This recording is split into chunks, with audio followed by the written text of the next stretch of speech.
Howdy y'all, Andy McCabe here, Claims Delegates, heading back up from Sonoma, Napa, Santa Rosa. Saw some devastation. Also saw just a whole lot of run-of-the-mill smoke damage. So, we like those. I've been listening to Gary Vee on the way up, and if you don't know Gary Vaynerchuk, just go check it out.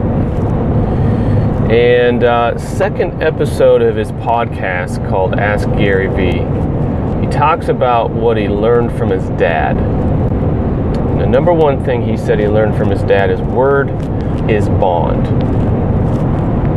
It means we are only as good as our word, and once our word is broken, that bond is broken, trust is lost. And oftentimes when you're dealing with customers and businesses, you can never gain that trust back. You can never rebuild that bond. You never get a second chance.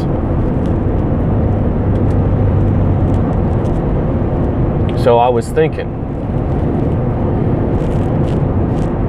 we as an industry, we as a group of restoration professionals and contractors have allowed our word to be broken.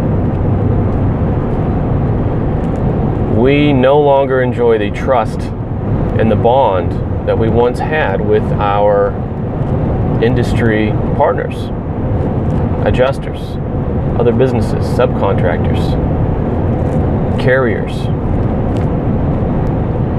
And because we don't have that trust, our lives have become a lot more complicated, right? Here come the TPAs. Because if we can't be trusted to do the right thing every time, if we can't be trusted to bill ethically, if we can't be trusted not to stab each other in the back, well, someone has to do it. Someone has to watch it. Why not a TPA? So before any of y'all tell me that, well, you were the only ethical and pure restoration contractor in the mid-90s, you never did any of that shit, I'm gonna call you out right now.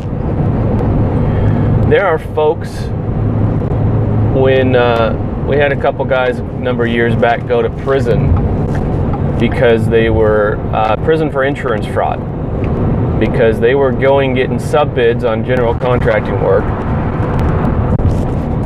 and then getting 2 invoices, telling their subcontractors, hey, I need you to give me 2 invoices. One is we're going to submit for payment, and the other one is what I'm actually going to pay you, because I need to make margins. I got to make 40% on this, and 10 to 10 only gets me really 16% gross margin, so I've still got to get to 35, so I've got to make it up somewhere.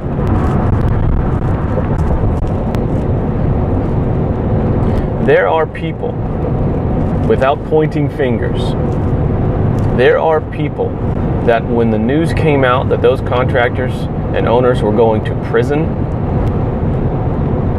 they had company meetings that day and said, hey, remember that thing we did? We don't do that anymore. And it took a number of more people a couple more years to drop the practice. And there's still people that do it today. Is that ethical? Double invoicing, is that ethical? Can't it be argued from the carrier side or the adjusting side of our world that, hey, everyone was in on it. I can't trust any of y'all. So we get what we put up with in life, in the business world, and in this group.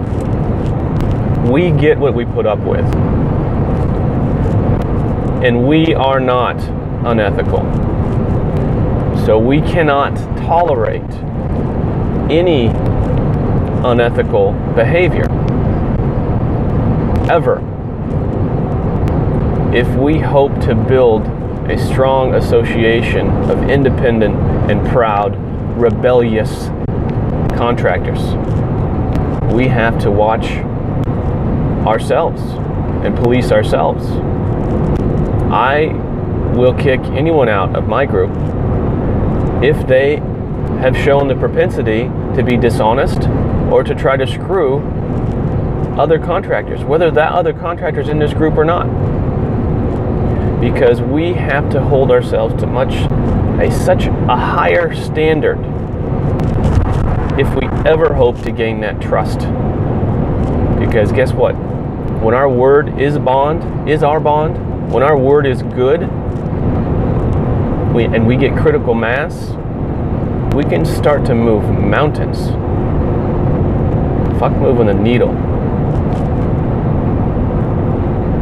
Yeah, hope you all understand what I'm trying to get to here. About 7.5 hours from home. Whoa! See y'all.